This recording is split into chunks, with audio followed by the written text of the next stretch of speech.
thanks for stopping by Pete's Garage. Now we got a real cool project for today. If you recall, a while back I was working on a 69 Camaro. I've been restoring that thing over 5 years, and this is the first summer the owner's been driving it. They originally came with a 350, but he put a 427 in it. That's the orange 427 I painted for him.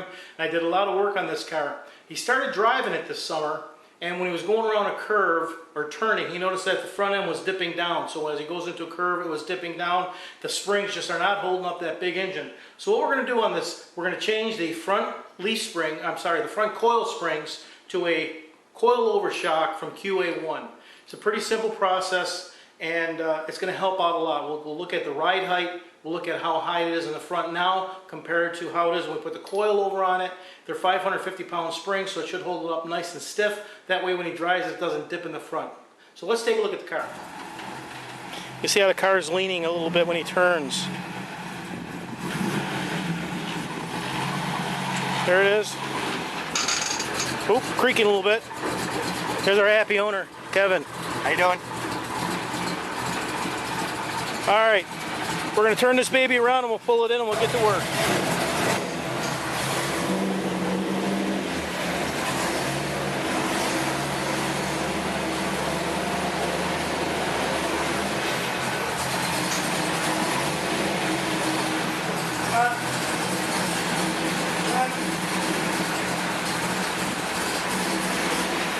Another foot.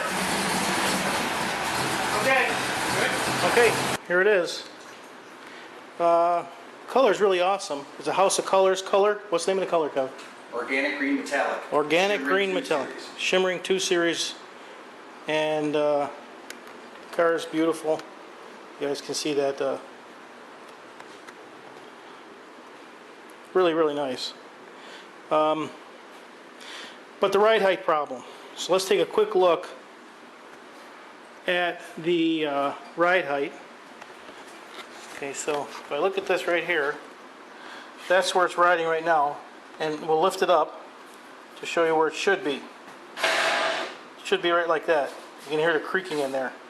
So we're going to take a look and try and fix all of that. Okay, it's pretty simple. We're just going to put this shock in place. The coilover goes over the shock absorber. This adjuster goes on, and there's a Torrington bearing here. This Torrington bearing goes on the adjuster, and then the spring sits on there so that when you're adjusting it, it's got something to roll on. And then this just mounts up in the upper control arm like usual. And there's a lock nut to hold that in place. Then you have a new bushing for the top of the shock, and QA1 gives you the spanner wrenches so you can adjust this once we get it in place. This shock has a dampening adjust. It's not one for up and one down, it's just a universal. So it does it for both up and down. And I already have tire off, and it's going to be pretty simple.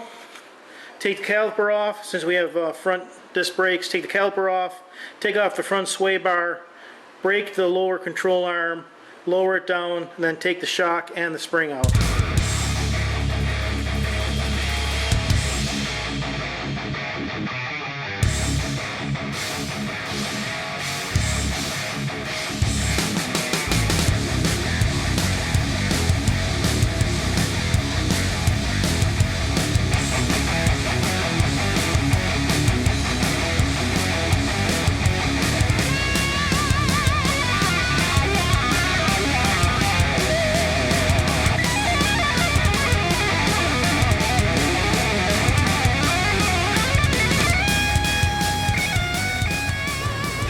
Now the shock has to mount flush on the bottom of the control arm, so I have to grind off these two nuts. Yep.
All right, now that we have this done on the ground, bounce the front end.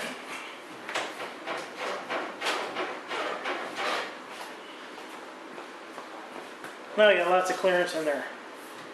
That's gonna work out perfect. Okay, the whole job, start to finish, only took about 3 hours with 2 people. He helped me out, so it did go kind of quick.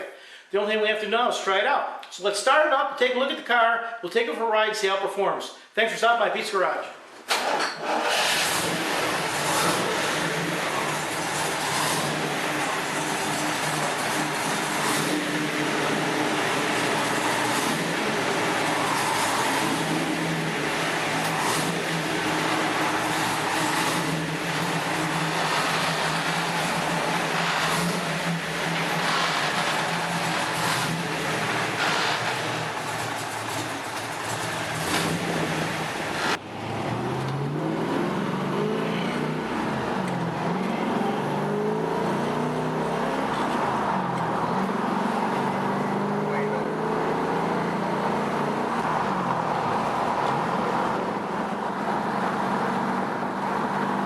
Whatever you want.